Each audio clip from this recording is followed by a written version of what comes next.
Hi everyone, I'm going to show you how to use my hand assets today. So there's a couple of things that we're going to walk through.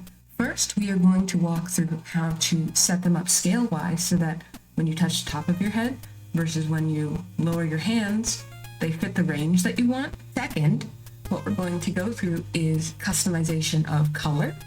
And third, what we're going to do is set up how they actually connect to your model as a Live2D item in VTube Studio. So first, we have the actual hand-tracked asset in VTube Studio. There's two versions. There's the normal hand, and then currently the hotkey is set to spacebar to switch to the cat paws. What you're going to want to do is import the folder as a Live2D model first, so we can set up all its customizations to fit you, and then we're going to export it as an item within VTube Studio. You should be able to click on the Change VTube Studio Model button, and then when you search hand or tiny pixel hands, it should appear, and then you can select it. If you aren't able to just lift your hand and see them working, what you're going to need to do is go into your settings. At the camera tab right here, you're going to want to turn on your camera and then make sure it works and can see both your hands.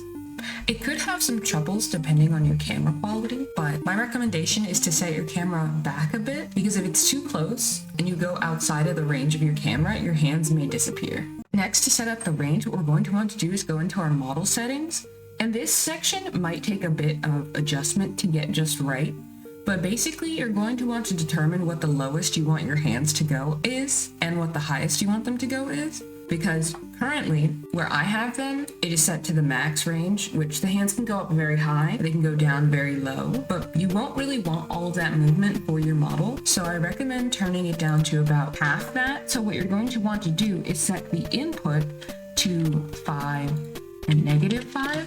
If you need to adjust it more, I recommend doing that, because when you make your hands bigger, it does not change the scale of how far they move. So if you're going to make them really big, you want to set these input values to be a bit smaller. And then if you don't mind a good range of motion, you can always set it to be larger. Now we're going to set the Y motion so that it fits you and the scale of your model, because some people have chibis and some people have full body models. So I want everyone to be able to use it to the range of motion that they would like. For the angle X, I've already set it up where it can't actually go out that far, because if you lean your arms out too far anyway, it'll completely go outside of your camera's tracking.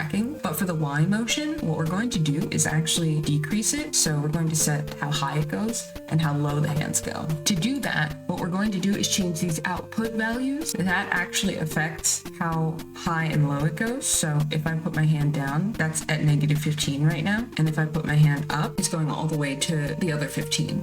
Now, at this point, my hands are raised way in the air, way outside of what I would be doing for a stream. The highest I would probably put my hand is to my head. For me is around -7. So I'm going to put it at -6. I'm going to put it a bit lower. Oh, it's at 6. So the top of my head is at 6. So I'm going to put it there because that's about as high as I'm going to probably raise my hands. As for how low I want it to go, I think I'm going to shorten this to -10 because I really don't want my hands going all that low. So let me set my hand to 0.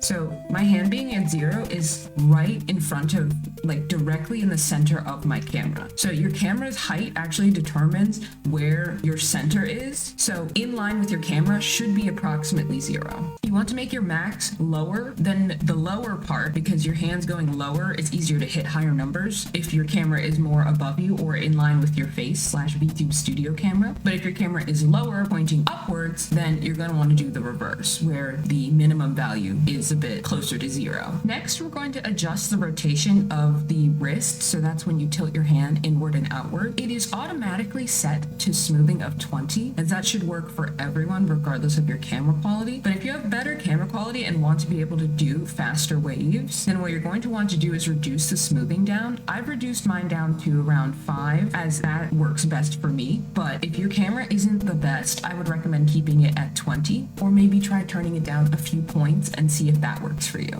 Next, we're going to customize colors. So to do this, you're going to want to go to the hotkey settings and expressions, and then hit expression editor. We are going to customize paw preset number 8 for this video, so you can see how it works. What we're going to do is select paw preset number 8, and it's going to pull up everything. Now you're going to realize you can't actually customize anything if you can't see the hands. So what I recommend doing is turning on left hand found and right hand found and setting both hands positions to 0, 0. You're going to notice that they're crossed, but this is because the way that the tracking works, your hands will never actually be able to touch if they aren't rigged at the cross on 0, 0. If you want the hands open while you're recording, open your hands facing your camera and then push them towards the camera and then slide them away. So what you're going to want to do is space the hands out using the parameters, and then we can get to customizing. You can go to a website to do this, or you can just open up an image of your model in some sort of art software that will allow you to get the hex color codes. Once you have the color codes, you're going to want to pick the skin tone, and then you'll use these RGB values. The A doesn't really do anything, that's more so your opacity, and you're basically going to set these exact numbers in VTube Studio to customize it. So we have